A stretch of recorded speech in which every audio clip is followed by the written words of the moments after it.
कक्षा 12 की जीव विज्ञान की ऑनलाइन कक्षा में आप सभी का स्वागत है। मैं Rajkishor Sharma, fair committee inter college Makanpur, Kanpur Nagar, आपको मेंडल के तीसरे नियम अर्थात स्वतंत्र अपव्यूहन का नियम, लॉ ऑफ इंडिपेंडेंट असॉर्टमेंट, जो द्विसंकर संकरण पर आधारित है, उसकी व्याख्या उदाहरण सहित आपको समझाऊंगा। तो सबसे पहले ये जान लेना जरूरी है कि ये नियम क्या है। इस नियम के अनुसार दो या दो से अधिक तुलनात्मक लक्षणों वाले जीनों के जोड़े एक दूसरे से स्वतंत्र होकर युग्मकों में आ जाते हैं और निषेचन के समय ये युग्मक आपस में अनियमित ढंग से संयोजित होते हैं, अर्थात एक किस्म के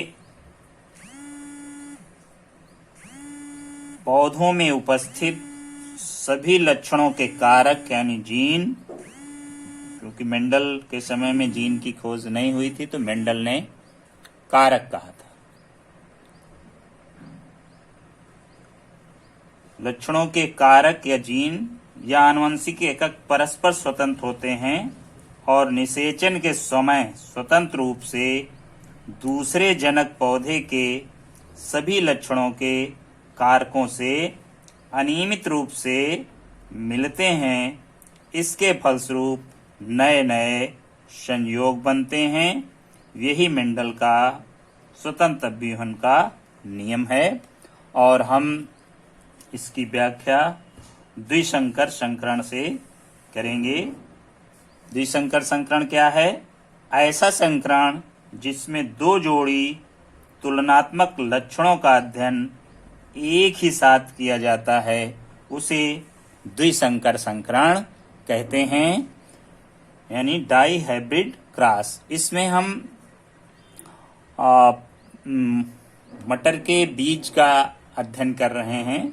बीज के दो लक्षण ले रहे हैं, बीज का आकार और बीज का रंग। जैसे ये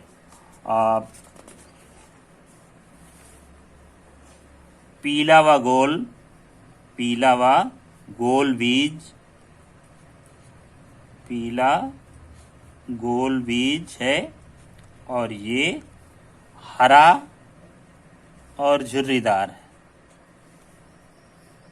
झुर्रीदार यानी रिंकल्ड।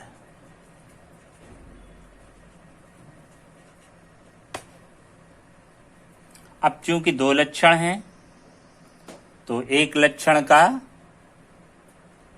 दो जीन तो दो के चार जीन। इसको इस तरह भी लिख सकते हैं, कैपिटल वाई, कैपिटल आर और कैपिटल आर, इस तरह से। इसी प्रकार ये चूंकि अप्रभावी है ये तो स्मॉल से लिखेंगे, स्मॉल वाई, स्मॉल आर। ये हैं जनक।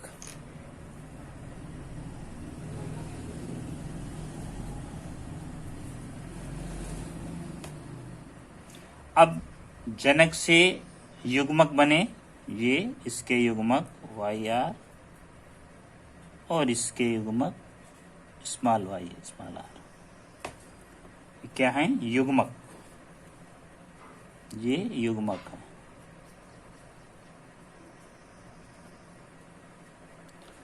अब इनके बीच संकरण हुआ तो F1 पीढ़ी आई। तो F1 पीढ़ी में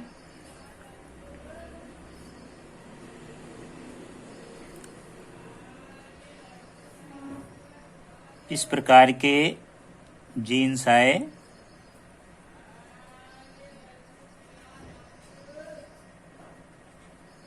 ये F1 पीढ़ी है।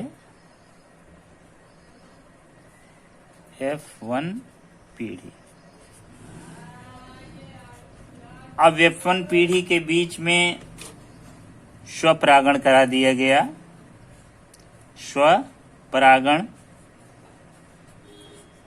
स्वपरागण कराएंगे तो इसको पहले हम युग्मक इसके लिखेंगे।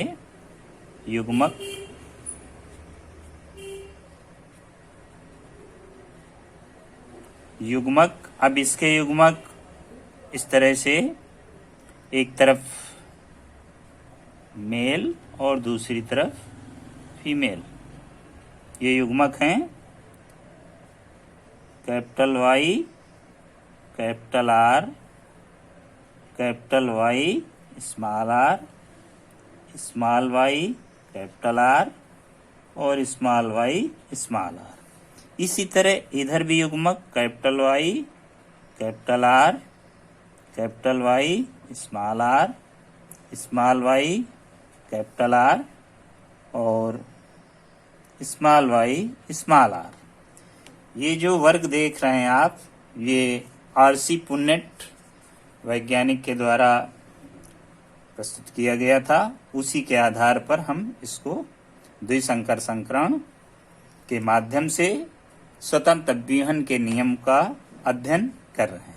अब इसमें क्रॉस कराएंगे तो capital Y, capital R, capital Y, capital R का क्रॉस कराएंगे तो इसमें इस तरह के जीन्स आ जाएंगे।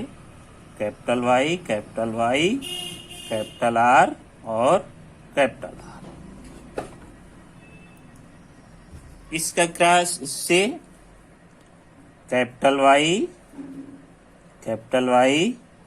कैपिटल आर और स्मॉल आर। इसका क्रॉस इससे capital Y, small Y, capital R और कैपिटल आर। इसका क्रॉस इससे capital Y, small Y, capital R और स्मॉल आर। अब इसका क्रॉस इससे, तो आप देख रहे हैं, ये तो जानते हैं कि अगर एक प्रभावी जीन आ जाता है तो वही लक्षण दिखाई देगा उसमें।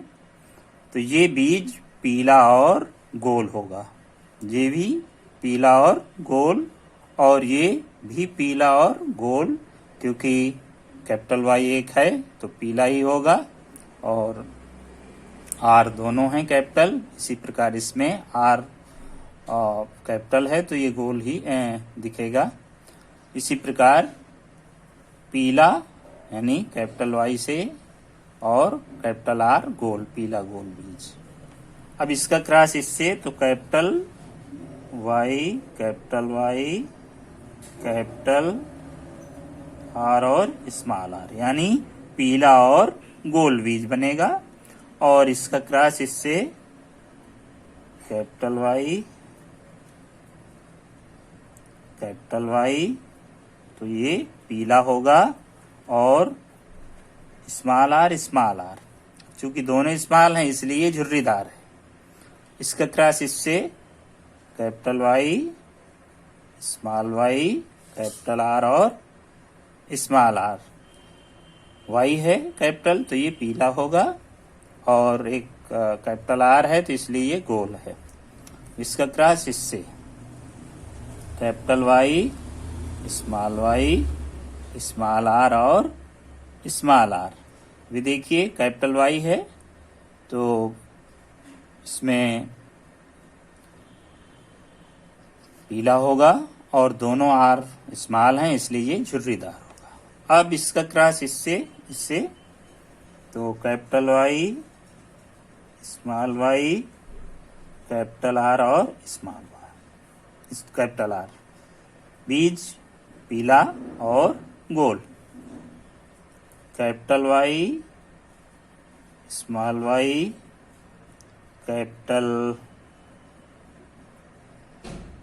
कैपिटल आर और स्मॉल आर।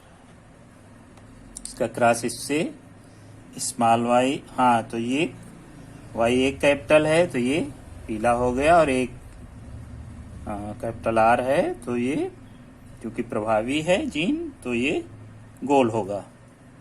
इसका क्रॉस इससे तो स्मॉल वाई कैपिटल आर और कैपिटल आर। अब वाई स्मॉल हो गए दोनों एक जैसे, अप्रभावी हो गए तो रंग बदल गया, हरा हो गया, और ये चूंकि कैपिटल आर दोनों है तो ये गोल आकार का होगा। इसका क्रॉस इससे small Y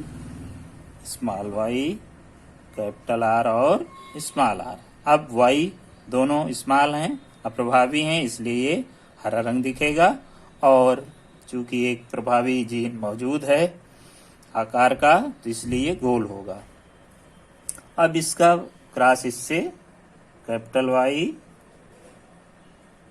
small Y capital R और स्मॉल आर, तो वाई से पीला हो गया और कैपिटल आर से ये गोल। इसी प्रकार इसके साथ cross capital Y small R और स्मॉल आर। अब इसको देखें हम, इसके साथ क्रॉस कराएं, स्मॉल वाई कैपिटल आर और स्मॉल आर। इसका अब देखें, ये चूंकि दोनों वाई स्मॉल हैं, प्रभावी हैं, इसलिए रंग हरा हो गया, और प्रभावी एक जीन मौजूद है आकार का, इसलिए गोलाकार है इसका, और इसका क्रॉस इससे, तो ये स्मॉल वाई स्मॉल आर और स्मॉल आर, ये भी दोनों स्मॉल, ये भी अप्रभावी, तो रंग हरा, और दोनों अप्रभावी आकार के अप्रभावी जीन, तो ये झुर्रीदार हो गया। इस तरह 16 बीज तैयार हुए। तो हम इसमें ये भी लिख सकते हैं कि ये इनका आकार क्या है, हम अगले उसमें इसको अभी और क्लियर करेंगे, जिसमें फेनोटाइप और जीनोटाइप भी पढ़ेंगे। अब हम इसको बीज के बारे में लिख लें, रंग और उसका आकार। तो ये देखने से ही स्पष्ट है, पीला और गोल, ये भी पीला गोल,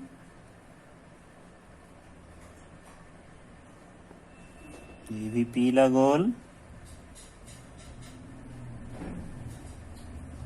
पीला गोल,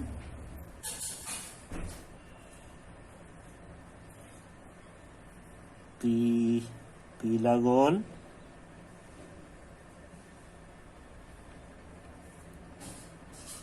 पीला गोल, पीला गोल, ये भी पीला गोल,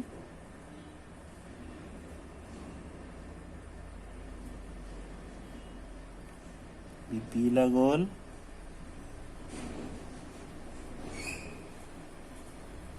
ये पीला झुर्रीदार,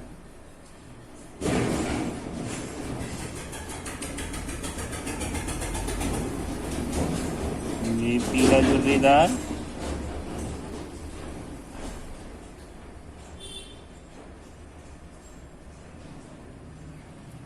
पीला झुर्रीदार,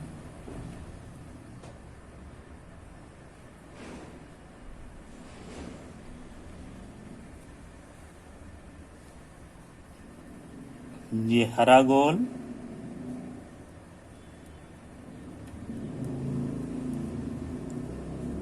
हरा गोल,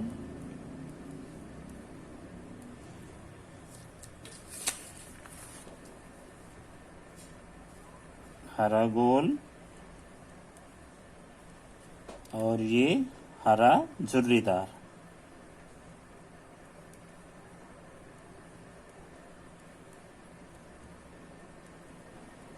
इस प्रकार हम ये देखते हैं कि युग्मक आपस में संयोजन करके 4 विभिन्न प्रकार के बीज तैयार हुए, पीले गोल और पीले झुर्रीदार, हरे गोल और हरे झुर्रीदार। तो इसका जो फिनोटाइप है, दर्श प्रारूप है, समलक्षणी अनुपात है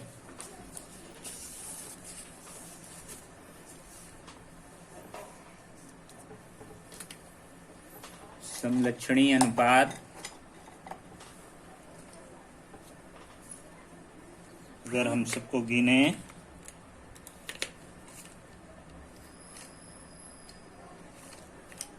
इनको गिने फिनोटाइप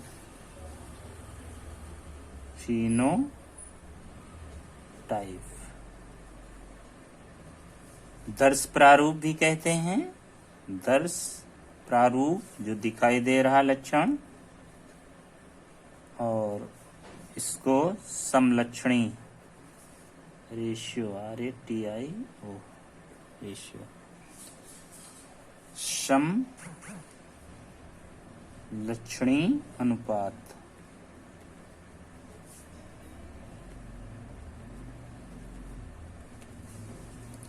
तो देखने से हमें दो चार प्रकार के बीज दिखाई दे रहे हैं।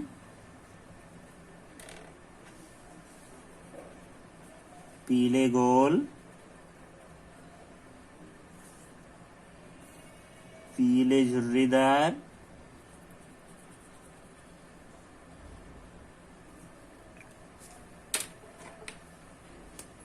हरे गोल,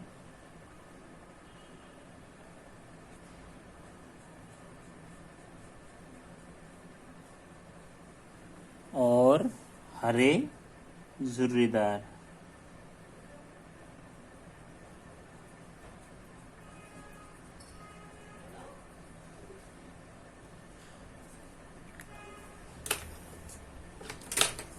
पीले गोल,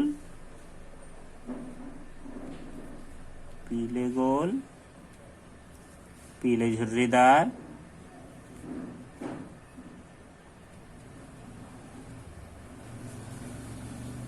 हरे गोल और हरे झुर्रीदार।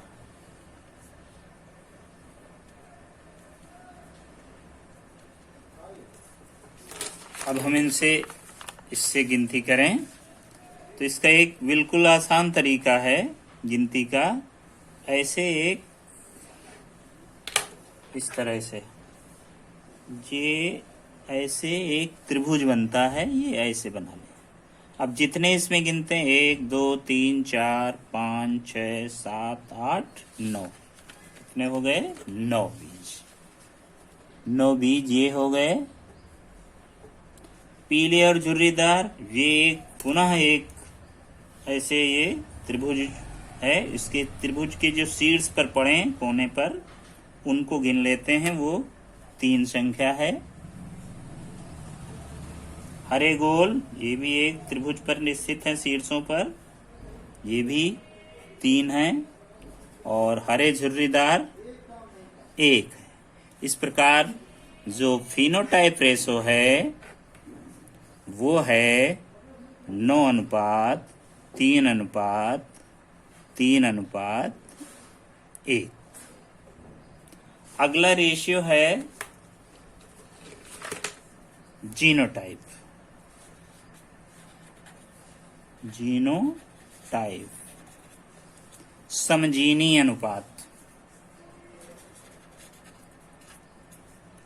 समजीनी जीन के आधार पर अनुपात देखें।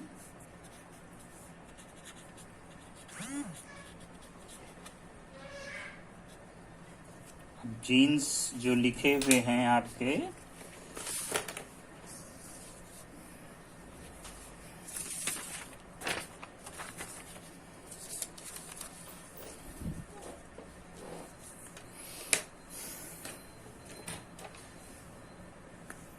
जैसे ये जीन है YY, capital Y, capital Y, capital R, capital R, इसकी संख्या है 1। अब इसको हम हल्का सा टिक कर लेते हैं पेंसिल से ताकि दोबारा न गिनती हो। उसके बाद ये जो ये है वही ये है, तो इनकी संख्या कितनी हो गई? Capital Y। अब हम इसमें मेंडल के तीसरे नियम में, स्वतंत्र अभ्यूहन के नियम में जीनोटाइप रेशियो निकालेंगे। और बिल्कुल आसान तरीका है, आप इस तरह लिख लें, capital Y capital R R, इसकी संख्या 1 है, 1 लिख लिया, यहाँ टिक लगा लिया। इसके बाद आप देखें ये और ये दोनों 1 से हैं, ये लिख लिया, इनको टिक कर दिया, 2 है संख्या। और फिर देखें इधर और इधर ये दोनों टिक कर लेते हैं, capital Y small Y R R, 2 है संख्या, और बीच में 1 कैपिटल वाई स्मॉल आर, इसकी संख्या 1 है। और फिर हम देखें तो ये इस तरह से capital Y capital R small R, ये चारों एक जैसे हैं, इनको टिक कर लिया इस तरह से, और यहाँ लिख लिया। टिक इसलिए करते हैं कि दोबारा गिनती ना हो जाए। उसके बाद हम देखते हैं कि कैपिटल वाई स्मॉल आर, इधर भी वही है, इसको टिक कर लिया, इनकी संख्या 2 हो गई। फिर ये स्मॉल वाई कैपिटल आर, और इनकी संख्या 1 है। और फिर ये इधर तिरछे स्मॉल वाई कैपिटल आर, ये जैसा ये वैसा ये, इनकी संख्या 2 है। और last one small Y capital R small R, ये संख्या 1 है। इस प्रकार अनुपात आता है 1 अनुपात 2 अनुपात 2 अनुपात 1 अनुपात 4 अनुपात 2 अनुपात 1 अनुपात 2 अनुपात 1। इस प्रकार ये 9 प्रकार के जीन्स हैं, और इनकी जो संख्या जब हम जोड़ते हैं तो ये 16 आती है। इसी तरह फिनोटाइप में भी सबका जोड़ करते हैं तो संख्या 16 आती है। तो इस प्रकार मेंडल का जो तीसरा नियम है, स्वतंत्र अभ्यूहन का नियम, जो द्विसंकर संकरण पर आधारित है, उसका फिनोटाइप और जीनोटाइप आपको बताया गया। उम्मीद है कि आपकी समझ में आ गया होगा, और फिर भी अगर कोई दिक्कत रह जाती है तो आप मुझसे अपनी शंका का समाधान कर सकते हैं। धन्यवाद।